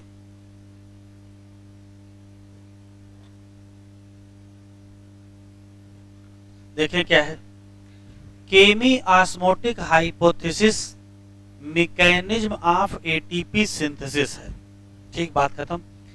केमी ऑस्मोटिक हाइपोथेसिस कहती है कि ATP तभी बनेगी जब प्रोटॉन का ग्रेडियंट बनेगा। अब प्रोटॉन का ग्रेडियंट का मतलब क्या होता है, तो ऐसी कोई जगह जहां एक तरफ प्रोटॉन ज्यादा हो और दूसरी तरफ प्रोटॉन कम हो, तो अंतर होगा, अंतर को ही क्या कहते हैं, ग्रेडियंट कहते हैं। तो केमी ऑस्मोटिक कहती है कि अगर ATP बनाना चाहते हो तो प्रोटॉन ग्रेडियंट होना चाहिए मेम्ब्रेन के क्रॉस। मतलब मान लेते ये मेम्ब्रेन है तो एक तरफ प्रोटॉन ज्यादा होने चाहिए, दूसरी तरफ प्रोटॉन कम होने चाहिए। तो वैज्ञानिकों ने पूछा वो मेम्ब्रेन कौन सी है, जिसके क्रॉस ये प्रोटॉन ग्रेडियंट बनाना है। तो सवाल का जवाब ये है कि देखो एटीपी दो जगह बनती है, एक बनती है माइटोकॉन्ड्रिया में, एक बनती है क्लोरोप्लास्ट में। अगर क्लोरोप्लास्ट में एटीपी बनाना चाहते हो तो वो मेम्ब्रेन थाइलेक्वाइड की मेम्ब्रेन होगी। थाइलेक्वाइड की मेम्ब्रेन की एक तरफ ज्यादा एक तरफ कम। और अगर वो माइटोकॉन्ड्रिया है जहां एटीपी बन रही है तो वो मेम्ब्रेन माइटोकॉन्ड्रिया की इनर मेम्ब्रेन होगी। तो पूरी बात ये है, हमको देखो पीछे ने देखो क्या लिखा है, केमी ऑस्मोटिक हाइपोथेसिस कहती है कि एटीपी तब बनेगी जब प्रोटॉन का ग्रेडियंट होगा अक्रॉस द मेम्ब्रेन। मेम्ब्रेन कौन सी? तो कहोगे दो जगह एटीपी बनना तो दो मेम्ब्रेन। अगर माइटोकॉन्ड्रिया में बनना है तो इनर माइटोकॉन्ड्रियल मेम्ब्रेन होगी, और अगर क्लोरोप्लास्ट में बनना है तो थाइलेक्वाइड की मेम्ब्रेन होगी। मेम्ब्रेन के एक तरफ एच ज्यादा होंगे और एक तरफ एच कम होंगे। कैसे देखो तो क्या है, ये मैकेनिज्म ऑफ एटीपी सिंथेसिस है। ये कहती है कि उसके लिए जरूरी है क्या बनाओ, प्रोटॉन का ग्रेडियंट किसके क्रॉस, मेम्ब्रेन। मेम्ब्रेन कौन सी? थाइलेक्वाइड की भी मेम्ब्रेन और इनर माइटोकॉन्ड्रियल मेम्ब्रेन। वो डिपेंड करेगा ऑर्गेनेल कौन सा है। जैसे यहां आ जाओ, मान लेते हैं कि ये क्लोरोप्लास्ट है, तो ये क्लोरोप्लास्ट की मेम्ब्रेन है, उसके अंदर ये थाइलेक्वाइड है इतना बड़ा, तो थाइलेक्वाइड की मेम्ब्रेन है। थाइलेक्वाइड की मेम्ब्रेन के अंदर की जो जगह उसको ल्यूमेन कहते हैं, और इसके बाहर जो जगह होती है इसे स्ट्रोमा कहते हैं। यहाँ H+ लो होते हैं, यहाँ H+ हाई होते हैं। दोनों का जो अंतर होगा उसी को क्या कहोगे, प्रोटॉन ग्रेडियंट। अभी हमने ये नहीं बताया है कि यहाँ हाई क्यों होते हैं, यहाँ लो क्यों होते हैं, वो भी आपको एक्सप्लेन करेंगे। ये मान लेते हैं कि माइटोकॉन्ड्रिया है, तो माइटोकॉन्ड्रिया में ये आउटर मेम्ब्रेन है, माइटोकॉन्ड्रिया की ये इनर मेम्ब्रेन है। आउटर मेम्ब्रेन इनर मेम्ब्रेन के बीच की जगह का नाम इंटरमेम्ब्रेनल स्पेस, और इसके अंदर जो जगह होती है, इनर मेम्ब्रेन के अंदर की तरफ जो जगह होती है उसे मैट्रिक्स ऑफ माइटोकॉन्ड्रिया कहते हैं। यहाँ लो होते हैं, इंटरमेम्ब्रेनल स्पेस में ज्यादा होते हैं, तो अंतर हुआ, अंतर को क्या कहोगे, प्रोटॉन ग्रेडियंट। तो घुमा फिरा करके जो बात ये है कि प्रोटॉन ज्यादा है कहीं और प्रोटॉन कम है कहीं। कहाँ ज्यादा है तो कहोगे अगर वो क्लोरोप्लास्ट है तो कहाँ ज्यादा है, ल्यूमेन ऑफ थाइलेक्वाइड। और अगर वो माइटोकॉन्ड्रिया है तो कहाँ ज्यादा है, इनर मेम्ब्रेन या इंटरमेम्ब्रेनल स्पेस। यहाँ तक बिल्कुल क्लियर। फिर यही केमी ऑस्मोटिक ही कहती है कि सिर्फ प्रोटॉन ग्रेडियंट बन जाने से एटीपी नहीं बनेगी। एटीपी तो फाइनली तब बनेगी जब प्रोटॉन ग्रेडियंट टूटेगा। अब ये टूटेगा मतलब क्या है, तो प्रोटॉन ग्रेडियंट टूटने का मतलब है कि जहां H+ ज्यादा है वहां से कहां चले जाएं, जहां कम हो। तो देखो क्या हुआ, ल्यूमेन ऑफ थाइलेक्वाइड से H+ चले और यहां चले आए, और ये जगह कौन सी है, स्ट्रोमा। तो अगर ल्यूमेन से स्ट्रोमा में आएंगे किसके थ्रू, एटीपी सिंथेज के थ्रू, तो क्या बन जाएगा, एटीपी बन जाएगा। ऐसे यहाँ माइटोकॉन्ड्रियम हो, माइटोकॉन्ड्रियम यहाँ ज्यादा है यहाँ कम है, तो यहाँ से यहाँ मतलब इंटरमेम्ब्रेनल स्पेस से कहाँ चले जाएंगे, मैट्रिक्स में। किसके थ्रू, एटीपी सिंथेज के थ्रू। तो यहाँ भी क्या बन जाएगी, एटीपी बन जाएगी। तो एटीपी बनने के लिए क्या क्या क्या जरूरी है, तो कहोगे प्रोटॉन ग्रेडियंट जरूरी है, और प्रोटॉन ग्रेडियंट का टूटना जरूरी है। और प्रोटॉन ग्रेडियंट टूटेगा कब, जब H+ मूव करेगा कहां से, अपने हाई से अपने लो। क्लोरोप्लास्ट में कहां से कहां मूव करता है, क्लोरोप्लास्ट में कहां से कहां मूव करता है, तो ल्यूमेन ऑफ थाइलेक्वाइड से स्ट्रोमा। और माइटोकॉन्ड्रिया में इंटरमेम्ब्रेनल स्पेस से मैट्रिक्स। तो देखो यही यहां लिखा है, क्लोरोप्लास्ट में प्रोटॉन कहां एक्युमुलेट होंगे, तो कहोगे ल्यूमेन ऑफ थाइलेक्वाइड। और माइटोकॉन्ड्रिया में प्रोटॉन कहां एक्युमुलेट होंगे, इंटरमेम्ब्रेनल स्पेस। कह रहा इतना जरूरी क्यों है proton gradient, why proton gradient so necessary for ATP synthesis. इतना क्यों पीछे पड़े हो प्रोटॉन ग्रेडियंट के, तो बता रहे हैं कि जब होगा क्या, ब्रेकडाउन किसका, प्रोटॉन ग्रेडियंट, तभी क्या बनेगी, एटीपी। लेकिन ब्रेकडाउन होगा कैसे? तो कहोगे H+ मूव करेंगे कहां से कहां, ल्यूमेन ऑफ थाइलेक्वाइड से स्ट्रोमा, ये घटना कहां होगी, और मूव करेंगे इंटरमेम्ब्रेनल स्पेस से कहां, मैट्रिक्स, ये कहां होगी, माइटोकॉन्ड्रिया। Concept clear? फिर से सुन लेते हैं। केमी ऑस्मोटिक हाइपोथेसिस मैकेनिज्म है ये एक्सप्लेन करने की कि एटीपी कैसे बनेगी। ये मैकेनिज्म कई बातें बताती है। पहली बात कहती है कि प्रोटॉन का ग्रेडियंट अक्रॉस मेम्ब्रेन होना चाहिए। लोगों ने पूछा मेम्ब्रेन कौन सी है, तो मेम्ब्रेन है वो थाइलेक्वाइड की मेम्ब्रेन, मेम्ब्रेन है वो इनर क्लोरोप्लास्ट मेम्ब्रेन। फिर सवाल ये है कि भाई कहां कहां प्रोटॉन ज्यादा होगा, कहां कहां प्रोटॉन कम होगा।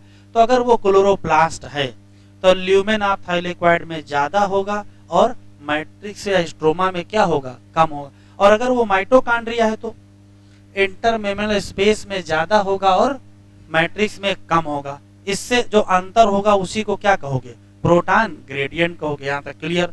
फिर कह रहा कि आखिर प्रोटॉन ग्रेडियंट के पीछे इतना क्यों पड़े हो, तो फिर यही मैकेनिज्म कह रही है कि वास्तव में एटीपी तब बनेगी जब क्या होगा, प्रोटॉन ग्रेडियंट टूटेगा। कैसे टूटेगा, जब H+ मूव करेंगे अपने हाई से अपने लो। तो कहां से कहां मूव करेंगे, तो कहोगे ल्यूमेन से निकल के किसमें चले जाएंगे, स्ट्रोमा में, क्लोरोप्लास्ट में, तब एटीपी बनेगी। और इंटरमेम्ब्रेनल स्पेस से कहां चले जाएंगे, हैं, मैट्रिक्स में, तब एटीपी बनेगी। यहां तक बिल्कुल क्लियर? तो फाइनली जो मेन समस्या सामने खड़ी है कि अगर यहां H+ हाई ना हो तो क्या यहां अगर H+ यहां हाई ना हो तो क्या यहां से यहां आएंगे, नहीं आएंगे। तो क्या एटीपी बनेगी, नहीं बनेगी। तो मेन टारगेट तो यही है कि यहां H+ क्या होने चाहिए, हाई। वही हाल यहां भी है, अगर यहां हाई ना हो तो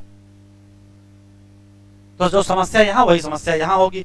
यहां वाली समस्या का हल हम रेस्पिरेशन चैप्टर में पढ़ेंगे कि इंटरमेम्ब्रेनल स्पेस में H+ हाई होते हैं क्यों, ये रेस्पिरेशन चैप्टर में पढ़ेंगे, इसको यहीं छोड़ देंगे। ल्यूमेन ऑफ थाइलेक्वाइड में हाई H+ होते हैं, या कहोगे स्ट्रोमा में लो होते हैं, या कहोगे क्या होता है, प्रोटॉन ग्रेडियंट होता है, ये हम यहीं पढ़ेंगे। तो साइड हेडिंग डालो, mechanism of generation of proton gradient. Mechanism of generation of proton gradient मतलब ऐसा कौन सा तरीका है जिससे ल्यूमेन में H+ ज्यादा हो जाए और स्ट्रोमा में H+ कम हो जाए। मतलब क्या जनरेट हो जाए, प्रोटॉन ग्रेडियंट जनरेट हो जाए। तो कैसे जनरेट होगा ये हमको समझना है। तो mechanism of generation of proton gradient, या ब्रैकेट में लिख दीजिए, mechanism of high H in lumen. बात तो एक ही है, mechanism of high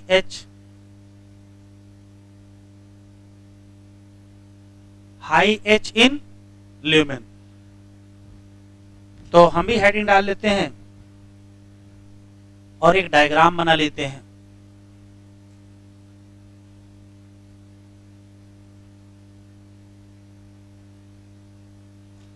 mechanism of generation of proton gradient, या ऐसा कौन सा तरीका है कि हाई H+ हो जाए किसमें, ल्यूमेन में। इसको समझने के लिए एक डायग्राम बनना है, जो एनसीईआरटी में बना वही बनाना है। बना लीजिए, फिर एक्सप्लेन करते हैं। देखें, असली सवाल ये है कि मान लेते हैं कि ये थाइलेक्वाइड है, तो थाइलेक्वाइड की इतनी मोटी मेम्ब्रेन, और ये जगह कौन सी है, ये जगह ल्यूमेन है। ये आपको पहले से ही पता है कि ल्यूमेन में H ज्यादा होते, स्ट्रोमा में H कम होते।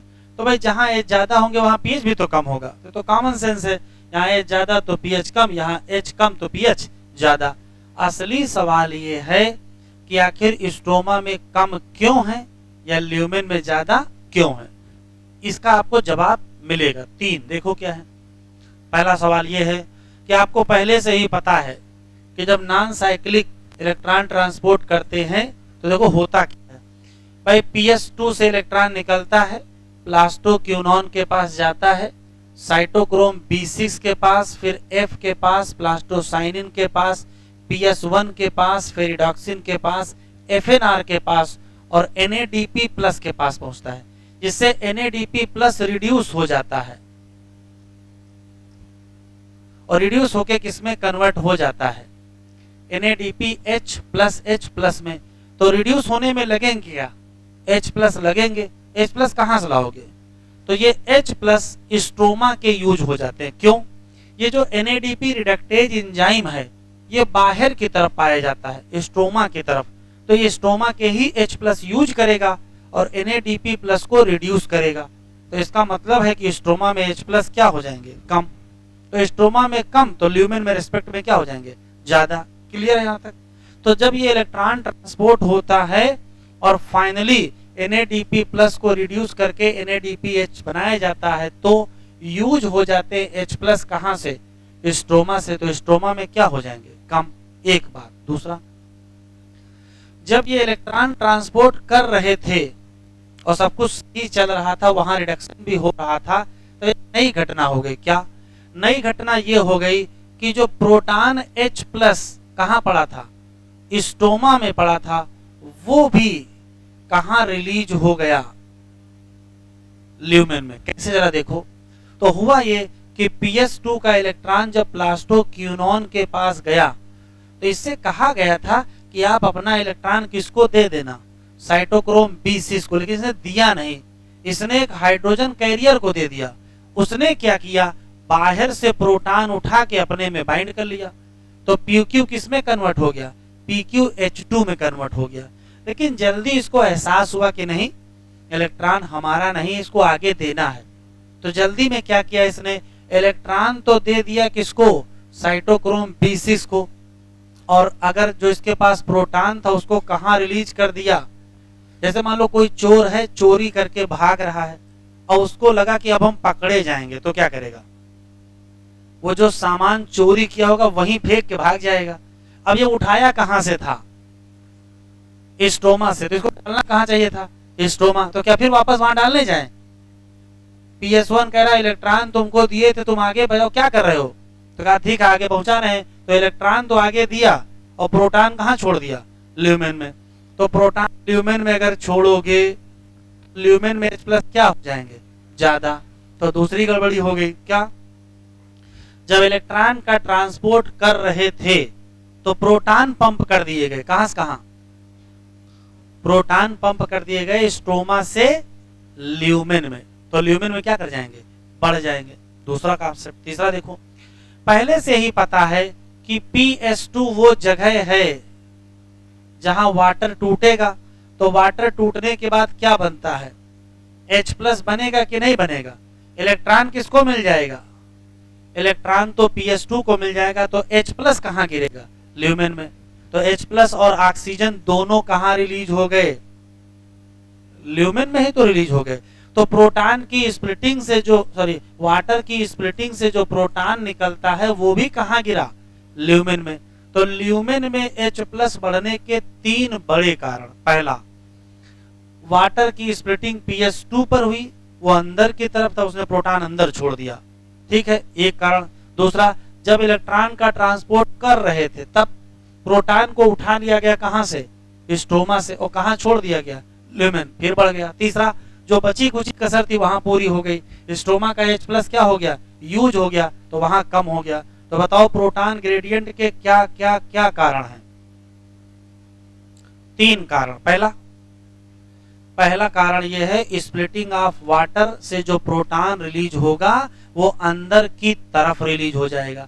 दूसरा कारण है जब इलेक्ट्रॉन ट्रांसपोर्ट कर रहे थे तो प्रोटॉन पंप हो गया, कहां से कहां, स्ट्रोमा से ल्यूमेन। और तीसरा कारण, स्ट्रोमा के H प्लस क्या हो गए, यूज हो गए। इन तीनों कारणों का एक ही असर होगा कि यहाँ H ज्यादा हो जाएंगे और यहाँ H कम हो जाएंगे। कॉन्सेप्ट क्लियर है, लिखो। Reason of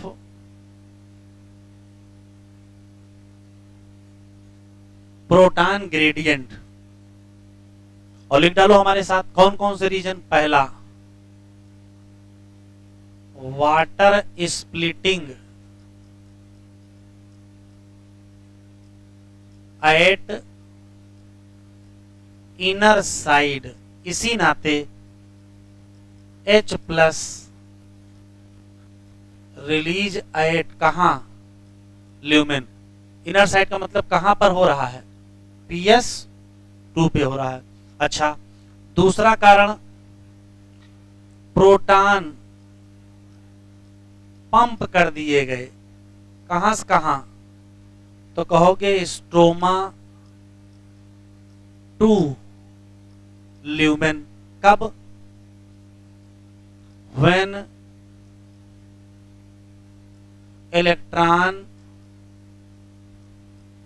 transport by carrier, electron carrier electron transport कर रहे थे, एक और काम कर दिए, क्या, प्रोटॉन को पंप कर दिए, किसमें, ल्यूमेन में। ठीक, और ये काम किसने किया, PQ ने किया। ठीक है, और तीसरा H plus of stroma use हो गए, किसमें बेटा, यूज इन रिडक्शन ऑफ, क्या कहोगे, NADPH plus H, reduction of NADP plus into किसमें, NADPH प्लस H प्लस।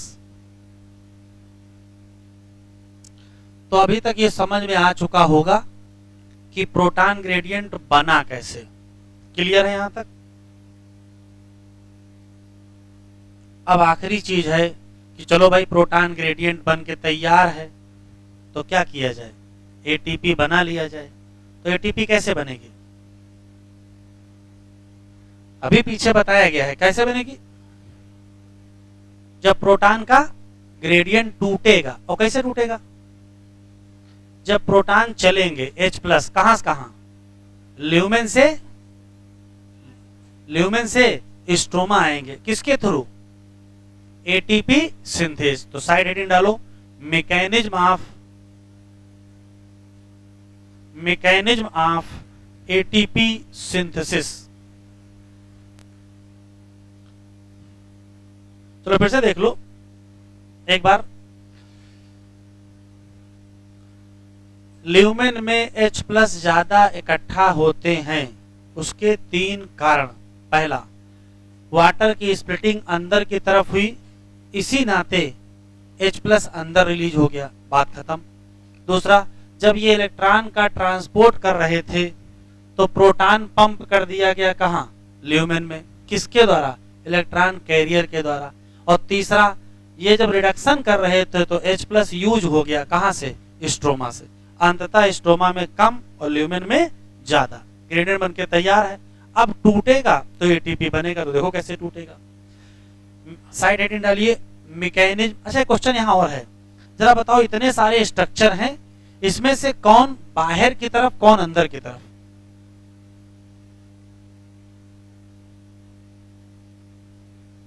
तो देखो कौन, PS2 अंदर की तरफ है, तभी तो वाटर अंदर टूटा था।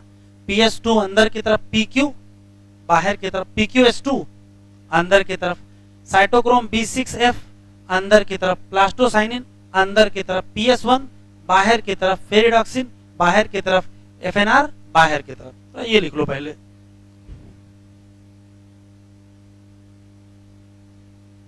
नोट में लिखिएगा,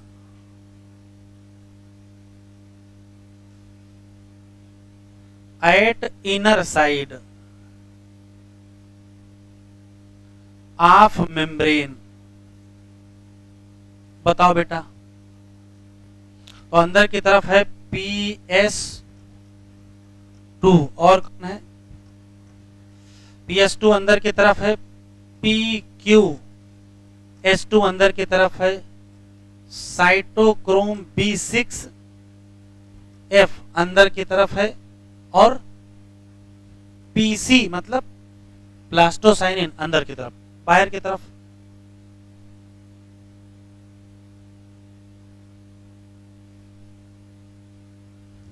eight outer side of membrane, बताओ। PQ बाहर की तरफ, PS1 बाहर की तरफ, FD बाहर की तरफ, और FNR मतलब NADP रिडक्टेज एंजाइम क्या हुआ? बाहर की तरफ।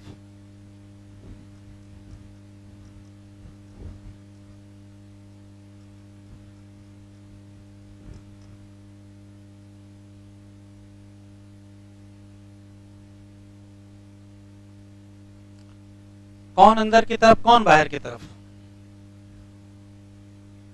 PS2 अंदर, PQS2 अंदर, B6F अंदर, PC अंदर, बाकी सब बाहर। कौन बाहर? PQ बाहर, PS1 बाहर, FD बाहर, FNR या NADP रिडक्टेज बाहर। चलो अब वापस आ जाओ, लिख लिया है?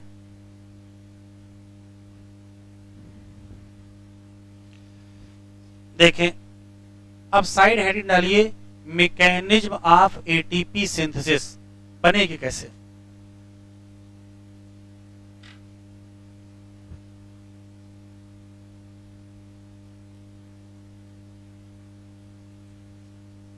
देखो बेटा,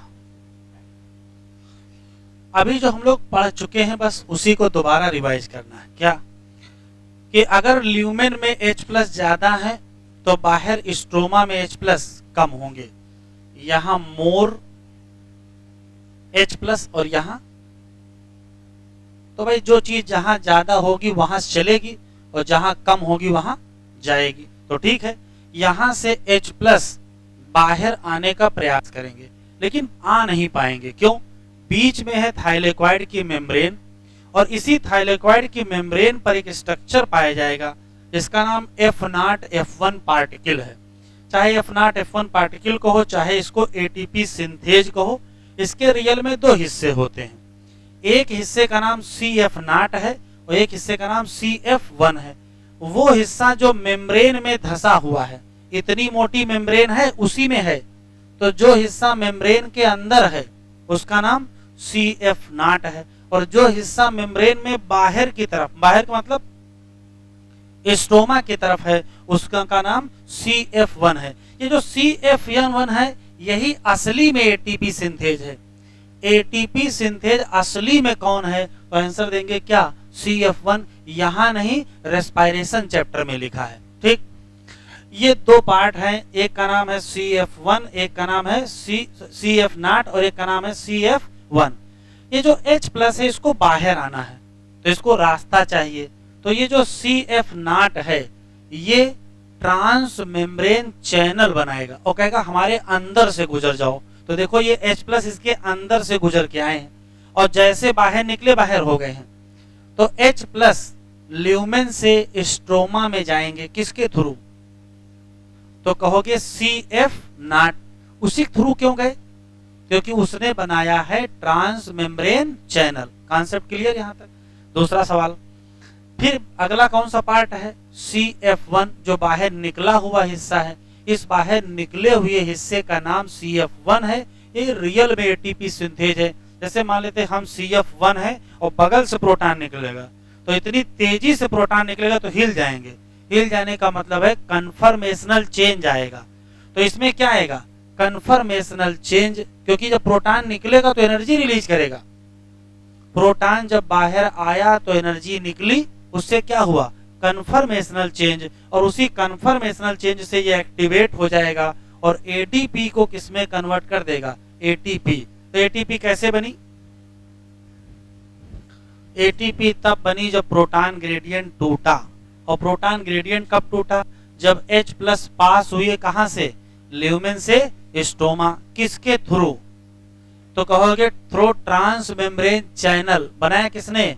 सीएफ नाट। बात खत्म। दूसरा सवाल, सीएफ नाट क्या है? अंदर धसा हुआ हिस्सा, यही ट्रांस मेम्ब्रेन चैनल बनाएगा। CF1 क्या है? ये बाहर निकला हुआ हिस्सा है, यही रियल में एटीपी सिंथेज का काम करेगा। जैसे ही प्रोटॉन बाहर आएगा एनर्जी रिलीज होगी और एनर्जी का इस्तेमाल करके एडीपी से क्या बना लेंगे? एटीपी। और यही तो चाह रहे हैं, 1 घंटे से यही समझ रहे हैं कि एटीपी कैसे बनेंगे। तो लिखें, तो पहले ये लिख लें कि एटीपी सिंथेज के कितने पार्ट हैं।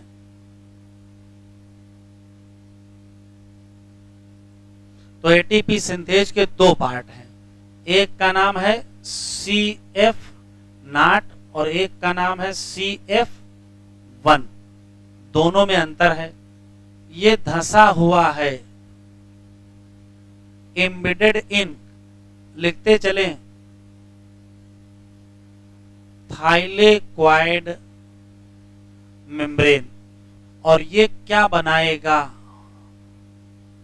बनाएगा ट्रांस मेम्ब्रेन चैनल। और किसके लिए बनाएगा? For passing out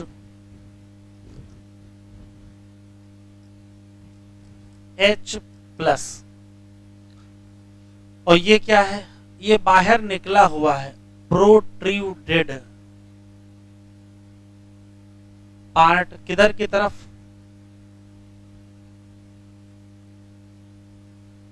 toward outer side, या इसको हम कहेंगे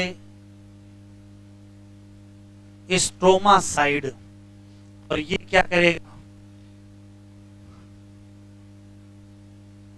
यही वास्तव में किसका काम करेगा? ATP synthase.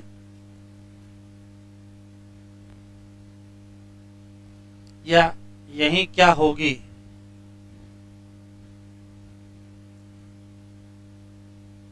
तो दोनों पार्ट के बेटा अपने अपने काम है। पहले पार्ट का काम क्या है? हाइड्रोजन को रास्ता देना। और दूसरे का काम क्या है? एटीपी बनाना। अब एटीपी कब बनेगी?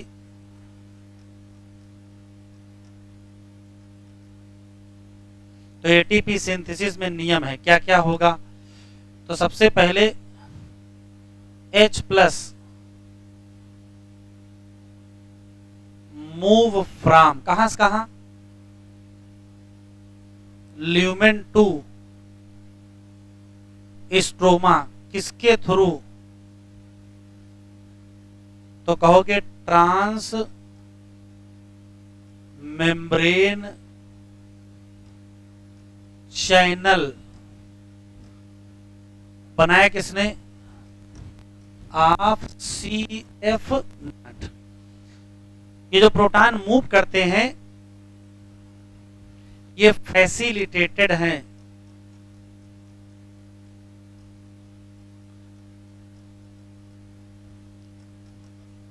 फैसिलिटेटेड का मतलब किसी की मदद से। फैसिलिटेट का मतलब सुविधा। तो किसने मदद किया? इसने CF नाट ने मदद किया। और डिफ्यूजन का मतलब क्यों?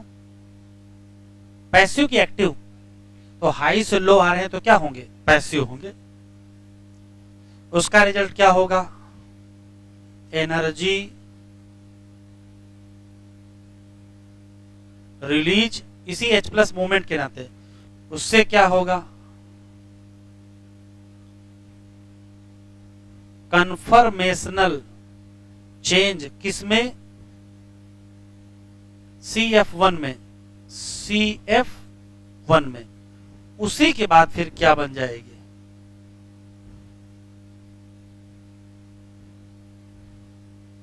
ATP synthesis. पूरी कहानी का सार ये है कि केमी ऑस्मोसिस की जो ये हाइपोथेसिस है इसमें क्या क्या क्या क्या चाहिए। तो 1 घंटे में पता नहीं क्या क्या पढ़ डाले हैं, पढ़ते पढ़ते थक गए हैं। केवल यही एक ऐसी चीज है जिसमें बहुत कुछ समझना था और उम्मीद है आपको समझ में आ गया होगा। फिर भी अगर दिमाग का दही हो गया है तो कोई बात नहीं, लेक्चर देख लीजिएगा, आपको क्लियर हो जाएगा। हाँ, क्या क्या क्या चार क्या बोले हैं? तो सबसे पहले तो एक मेम्ब्रेन चाहिए, नहीं चाहिए? हाँ, और क्या चाहिए? प्रोटॉन का पंप चाहिए, जो पंप करे कहां से कहां। अच्छा, प्रोटॉन को पंप करे कहां से कहां? स्ट्रोमा से ल्यूमेन, अभी बताए हैं, ठीक है। और क्या चाहिए? Proton gradient. और क्या चाहिए? और एटीपी सिंथेज नहीं चाहिए। चार चीजें। आया हुआ सवाल भी जल्दी 2019-20 में आया है, केमी ऑस्मोसिस रिक्वायर, लिखो।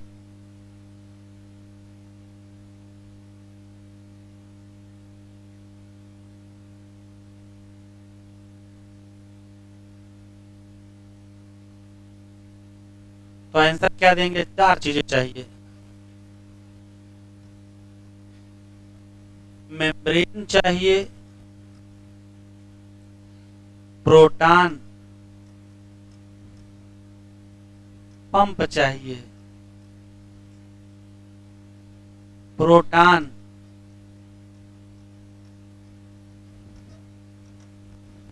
ग्रेडियंट चाहिए,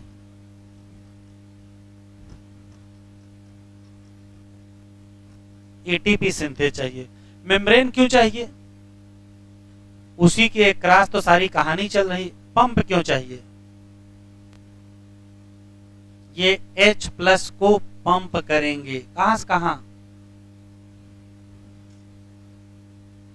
स्ट्रोमा टू ल्यूमेन। और ग्रेडियंट क्यों चाहिए? वही तो टूटेगा तभी तो एटीपी बनेंगे। तो ये कहा चाहिए क्योंकि इसका क्या होना है? ब्रेकडाउन, और तभी क्या बनेगी? एटीपी। और सिंथेज क्यों चाहिए? तो सिंथेज इस नाते चाहिए कि वो रास्ता दिखाएगा कि भाई बाहर निकल के आओ, और वही क्या बनवाएगा? एटीपी। सब पूछा जा चुका है।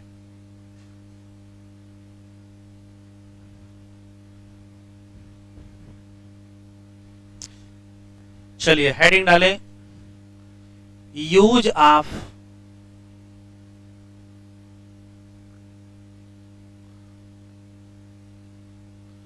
एटीपी एंड NADPH, ये हेडिंग है।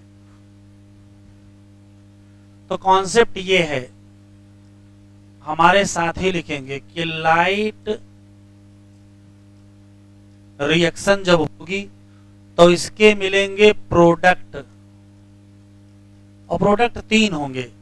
एक प्रोडक्ट होगा एटीपी, एक प्रोडक्ट होगा NADPH, और एक प्रोडक्ट होगा ऑक्सीजन। तीन ही प्रोडक्ट होंगे। तो ऑक्सीजन तो रिलीज हो जाएगी कहां?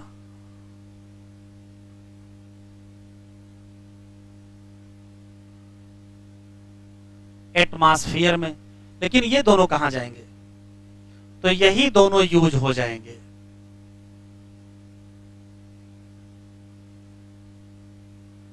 Use in biosynthetic phase.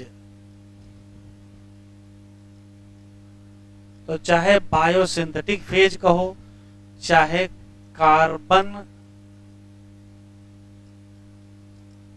Reaction कहो, और चाहे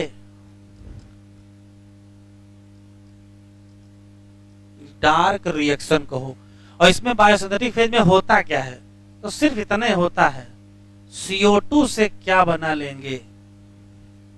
ग्लूकोज। और जिससे बाद में क्या बनेगा? स्टार्च। तो अगर क्वेश्चन पूछा जाए कि एटीपी और NADPH का क्या करोगे, तो कहोगे CO2 को रिड्यूस करके क्या बनाएंगे?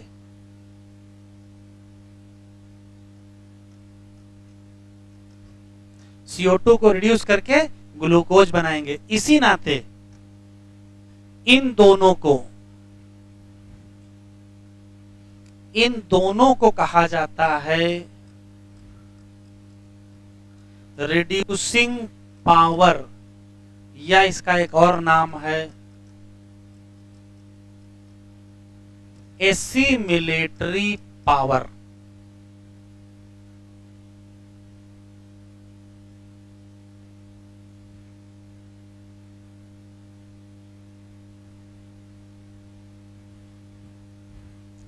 फिर से सुन लेते हैं।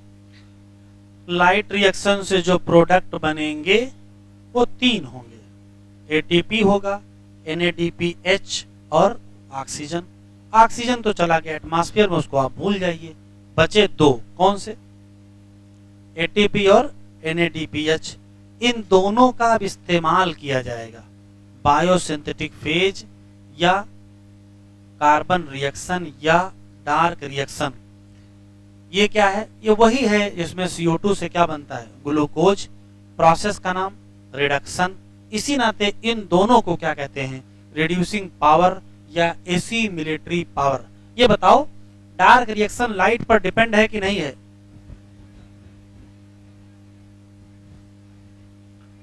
तो नॉट डायरेक्टली डिपेंड ऑन कहां? लाइट। सीधे लाइट पर डिपेंड है? नहीं। किस पर डिपेंड है? Product of light reaction. तो रियल कहानी यही है, हमको यही चीज पढ़नी सी इतना। ग्लूकोज बनना है किससे? CO2। Side heading, side heading dark reaction. अभी तक पढ़ क्या रहे थे? 3 दिन से पढ़ क्या रहे हो? Light reaction. आवाज से शुरू क्या हुआ है? Dark reaction. तो 3 दिन ये चलेगी, 3 दिन लाइट वाली और 3 दिन डार्क वाली।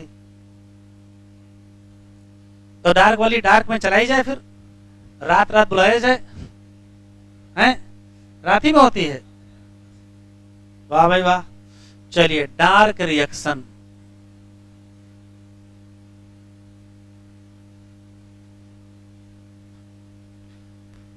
कुछ भी लिखेंगे नहीं, केवल सुनेंगे। और यहां जितना लिखेंगे अगर उसको आप याद कर लेंगे तो प्रीवियस ईयर के लगभग लगभग सारे क्वेश्चन सही होंगे डार्क रिएक्शन के। ना C3 पढ़ा है, ना C4 पढ़ा, कोई साइकिल नहीं पढ़ी है, फिर भी जितना यहाँ लिख देंगे उतना याद करेंगे, प्रीवियस के सारे क्वेश्चन निकल जाएंगे। देखो क्या है रियल में, क्या है? तो रियल में तो सिर्फ इतना है कि हमको CO2 से क्या बनाना है? ग्लूकोज। लेकिन इतना आसान है नहीं कि इधर लिखा CO2 उधर लिखा ग्लूकोज और बन गया है। ऐसे तो होना नहीं है, कुछ ना कुछ तो और होता होगा। तो देखो होता क्या है। तो होता यह है कि जो CO2 है, जैसे मान लेते कि ये CO2 है, तो कोई ना कोई CO2 एक्सेप्टर होगा और CO2 एक्सेप्टर के बीच रिएक्शन होगी। तो कोई ना कोई फर्स्ट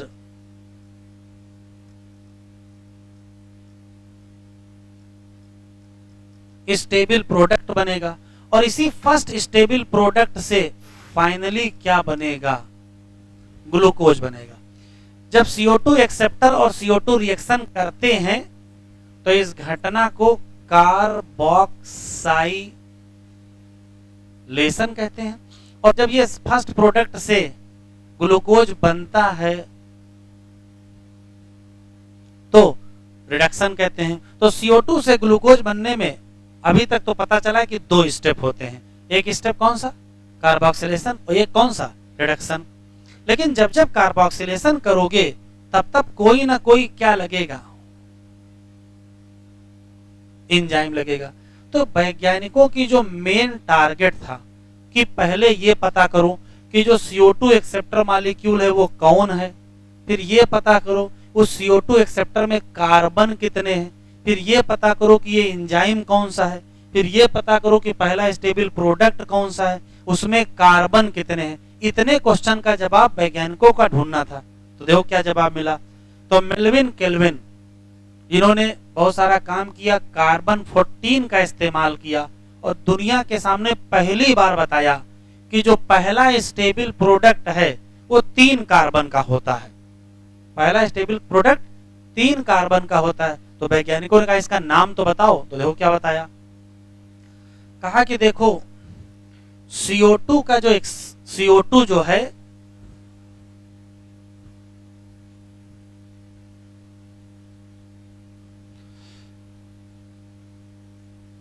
इसका जो CO2 एक्सेप्टर है वो है RUBP। अभी फुल फॉर्म लिख देंगे, रिबुलोज बाई फास्फेट या बिस फास्फेट कहते हैं। कहा यही जब दोनों रिएक्शन करेंगे तो बनेगा पहला स्टेबल प्रोडक्ट जिसका नाम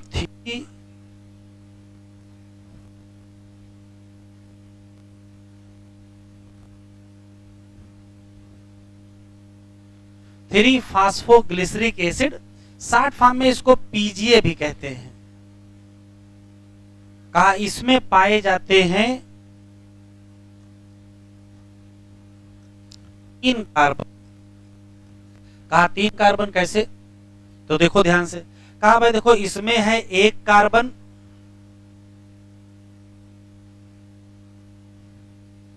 इसमें है 1 कार्बन और इसमें है 5 carbon.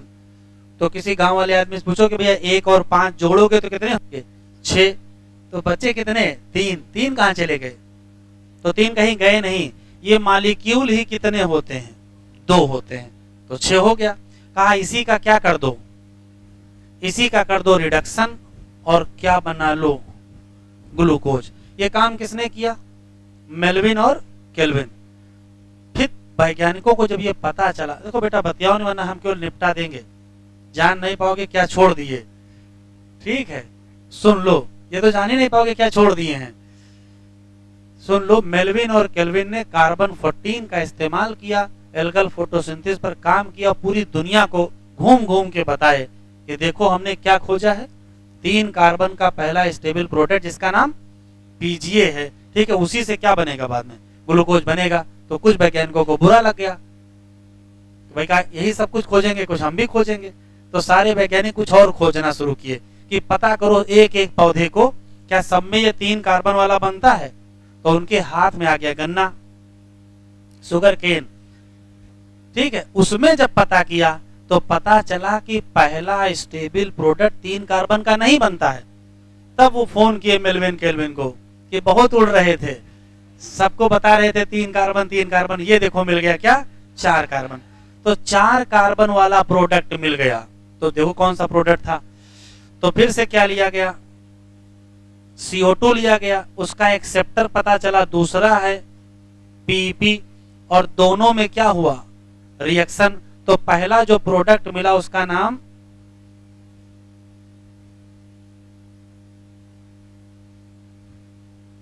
Oxaloacetic acid, short form में OAA, ठीक है। इसमें कितने कार्बन थे, 4 कार्बन थे। अब इसमें कार्बन 4 थे, बाद में इसी से क्या बनेगा, ग्लूकोज बना। अच्छा वैज्ञानिकों ने कहा ये तो बताओ कि यहाँ कोई एंजाइम तो लगेगा ही, यहाँ कोई एंजाइम तो लगेगा ही, क्योंकि ये घटना कौन सी है, कार्बोक्सिलेशन। छापने में ध्यान न दो, छाप घर में लेना, समझ लो, वरना छपा तो रह जाएगा, याद नहीं रहेगा, जान लो। तो लिखो नहीं, देखो यहाँ एंजाइम लगेगा, एंजाइम का नाम। तो यहां जो एंजाइम लगा है उसका नाम रुबिस्को, और यहां जो एंजाइम लगा है उसका नाम PEP केज, पेपकेज कहते हैं। इस केस में पहला प्रोडक्ट 3 कार्बन का, इस केस में पहला प्रोडक्ट 4 कार्बन का, यहां भी ग्लूकोज बना, यहां भी ग्लूकोज बना। तो फिर आपस में सबका समझौता हुआ और ये तय हुआ कि ये मान लिया जाए कि दुनिया में पौधे 2 प्रकार के हैं। कुछ ऐसे पौधे हैं जिनका पहला स्टेबल प्रोडक्ट 3 कार्बन का है, उनका नाम क्या रखोगे, C3 प्लांट रखोगे, और उनकी फोटोसिंथेसिस के पाथवे को C3 साइकिल रखोगे। और जिसमें पहला 4 नंबर का बनेगा उनको C4 कहोगे, और पाथवे कौन सा होगा, C4। तो जिनमें जिनमें PGA बन गया, फास्फोग्लिसरिक एसिड बन गया, ऐसे प्लांट का नाम C3 प्लांट, और पाथवे का नाम C3 पाथवे। और जिनमें जिनमें पहला स्टेबल प्रोडक्ट 4 कार्बन का बन गया, ऐसे प्लांट का नाम C4 प्लांट, और ऐसे पाथवे को C4 पाथवे। हमको सिर्फ 3 क्वेश्चन का जवाब दे दीजिए। C3 प्लांट में CO2 एक्सेप्टर कौन है? RUBP।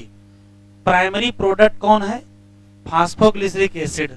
और एंजाइम कौन है? रुबिस्को। और C4 प्लांट में एक्सेप्टर कौन है? PEP। इसमें कितने कार्बन? 1 कार्बन। इसमें कितने कार्बन? 3 कार्बन। तो हाँ बताओ, इसमें एक्सेप्टर कौन? PEP। एंजाइम कौन? पेप्केज। प्रोडक्ट कौन? Oxalo acid. यही 6 क्वेश्चन आपको याद रखना है। C3 के 3 सवाल। एक्सेप्टर कौन? एंजाइम कौन? प्रोडक्ट कौन? एक्सेप्टर RUBP, एंजाइम रुबिस्को, और प्रोडक्ट PGA। और C4 के 3 क्वेश्चन। एक्सेप्टर PEP, ठीक है, कितने कार्बन? 4 कार्बन के 3 कार्बन। और प्रोडक्ट 4 कार्बन, और एंजाइम पेप्केज। फॉर C3 प्लांट हमें 3 क्वेश्चन का जवाब दें। पहला,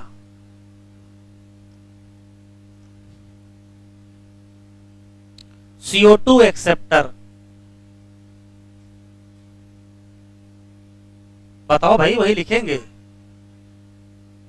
RUBP full form ribulose bis phosphate. कितने कार्बन? 5 कार्बन का ये कीटोज सुगर है। अच्छा, दूसरा क्वेश्चन, एंजाइम कौन सा है? तो एंजाइम है रुबिस्को। फुल फॉर्म लिखा देंगे आगे। और पहला stable product, first stable product बताओ। तो आंसर देंगे PGA। कितने कार्बन का? 3 कार्बन। चलो, फॉर C4 प्लांट बताओ। CO2 एक्सेप्टर, यहां सब प्राइमरी लिखा है, जानते हो क्यों? जो C4 पौधे होते हैं उसमें CO2 2 बार फिक्स होती है। तो जब 2 बार फिक्स होगी तो ये पूछेगा पहली बार जो फिक्स होगी उसका नाम प्राइमरी। तो प्राइमरी CO2 एक्सेप्टर बताओ। तो आंसर देंगे PEP full form phospho enol pyruvate. दूसरा क्वेश्चन, हाँ कितने कार्बन? और दूसरा है एंजाइम बताओ। तो PEP केज। और फर्स्ट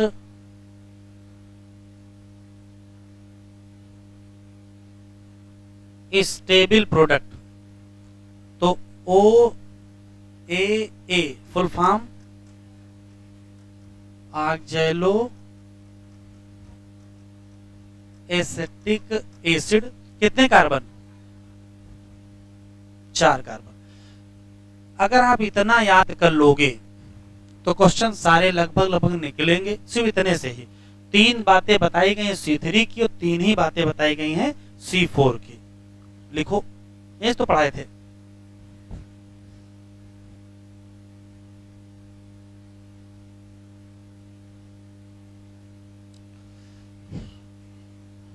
और हाईलाइट करें।